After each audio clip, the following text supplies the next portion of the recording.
Hello দর্শক, আপনারা দেখবেন এখন জাতীয় দৈনিকের কিছু গুরুত্বপূর্ণ নিউজ যেগুলা বিভিন্ন পত্রিকায় তারা লিড নিউজ করেছে, সেগুলো আপনারা এখন দেখতে পারবেন। তো এখানে দেখতে পাচ্ছেন ইত্তেফাক, দৈনিক ইত্তেফাকে তাদের যে লিড নিউজটি করেছে পত্রিকায়, সেটি হলো ইজতেমা মাঠে সাদ ও জুবায়েদ পন্থীদের সংঘর্ষ, নিহত 4। আপনারা জানেন যে দুই গ্রুপের ভিতরে সংঘর্ষ ঘটেছে, এখানে 4 জন নিহত হয়েছে। তো এখানে মামুনুল হক একটি বক্তব্য দিয়েছে, সাতপন্থীদের ইজতেমা করার সুযোগ নেই। মাওলানা মামুনুল হক তার এই বক্তব্য দিয়ে এখানে ইত্তেফাক নিউজ করেছে। তো এখানে দেখতে পাচ্ছেন যে টঙ্গীতে সাতপন্থীদের এবং দুই গ্রুপের ভিতরে যে সংঘর্ষ ঘটেছিল তার কিছু চিত্র এখানে দেখতে পাচ্ছেন। তারা লাঠি সোঁটা নিয়ে এখানে একে অপরের পরে ধাওয়া পাল্টা ধাওয়া করে। তো এই চিত্র নিয়ে তারা এখানে নিউজ করেছে। তারপরে এখানে দেখতে পাচ্ছেন যে চতুর্থ কিস্তির 64,50,00,000 ছাড়ে সম্মত IMF। এটা একটি নিউজ আন্তর্জাতিক। এবং ডক্টর মোহাম্মদ ইউনূস উনি কায়রোর উদ্দেশ্যে ঢাকা ত্যাগ করেছেন, তার একটি চিত্র এখানে দেওয়া আছে।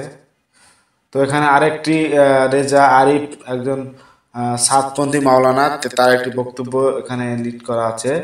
দেশের নাগরিক হিসেবে দুঃখ প্রকাশ করছি, মানে যে ঘটনা ঘটেছিল এই ঘটনার কেন্দ্র করে তারা দুঃখ প্রকাশ করছে। তো এরপরে বিএনপির ভারপ্রাপ্ত চেয়ারম্যান তারেক রহমানকে নিয়ে একটি নিউজ করেছে, সেটি হলো তার বক্তব্য এখানে দেওয়া হয়েছে, নির্যাতনের জবাব হিংসা নয়, 31 দফা বাস্তবায়নের মাধ্যমে দিতে হবে। জানেন যে বিএনপি 31 দফা দেওয়া আছে, সেটি মূলত তিনি এখানে উল্লেখ করেছেন। 10 ট্রাক অস্ত্র মামলায় বাবর সহ 6 জন খালাস। তো নতুন একটি রায় দিয়েছে 10 ট্রাক অস্ত্র মামলার, তার মধ্যে বাবর খালাস পেয়েছেন।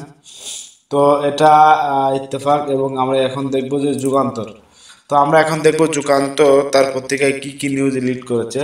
সেটি হলো 10 ট্রাক অস্ত্র মামলায় হাইকোর্টের রায়। আপনারা জানেন যে 10 ট্রাক অস্ত্র মামলা একটি আলোচিত ঘটনা। তো তার একটা হাইকোর্টের রায় হয়েছে, সেখানে রায়টা এখানে তার লিড করেছে, বাবর সহ 6 জন খালাস, পরেশের যাবজ্জীবন। তো এখানে আরেকটি দেখতে পাচ্ছেন যে দুই গ্রুপের ভিতরে যে সংঘর্ষ ঘটেছিল ইজতেমাকে কেন্দ্র করে, তো তার একটি চিত্র দিয়ে তারা এখানে নিউজ করেছে যে টঙ্গী ইজতেমা মাঠে সংঘর্ষে নিহত 3, আহত শতাধিক। এটি তারা এখানে লিড নিউজ করেছে ছবি সহ। পাশে দেখতে পাচ্ছেন যে হাসিনা পরিবারের দুর্নীতির অনুসন্ধানে দুদকের টিম। হাসিনা পরিবারের দুর্নীতির অনুসন্ধানে দুদকের টিম অলরেডি দুর্নীতি সন্ধান শুরু করেছে। এরপরে আরেকটা নিউজ আমরা দেখতে পাচ্ছি, তারেক রহমানের 31 দফা বাস্তবায়ন করে নির্যাতনের জবাব দেবে। বিএনপি তার বক্তব্য এখানে তুলে ধরেছে। তো এটি মূলত যুগান্তরের লিড নিউজ। এরপরে আমরা দেখব হলো নয়া দিগন্ত। নয়া দিগন্ত তার পত্রিকায় কি কি লিড নিউজ করেছে সেটি আমরা তার এই পেপার থেকে এখানে দেখব। নয়া দিগন্ত তারা করেছে হলো 10 ট্রাক অস্ত্র মামলার নিউজটি তারা করেছে, বাবর সহ 6 জন খালাস। বাবর সহ 6 জন খালাস, ওটারই বিভিন্ন আজকে অধিকাংশ পত্রিকায় এই দুইটা ঘটনায় লিড আছে, যেটা 10 ট্রাক অস্ত্র মামলা এবং ইজতেমা মাঠে সংঘর্ষে কতজন নিহত হয়েছে এবং আহত হয়েছে।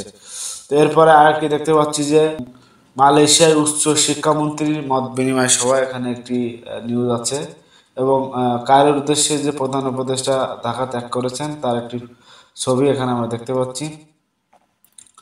এরপরে আমরা দেখতে পাচ্ছি যে খেলার একটা নিউজ তারা এখানে ফ্রন্ট পেজে রেখেছে, সেটি হলো সিরিজ জিতে বাংলাদেশের ইতিহাস। তো এটি একটি গুরুত্বপূর্ণ নিউজ।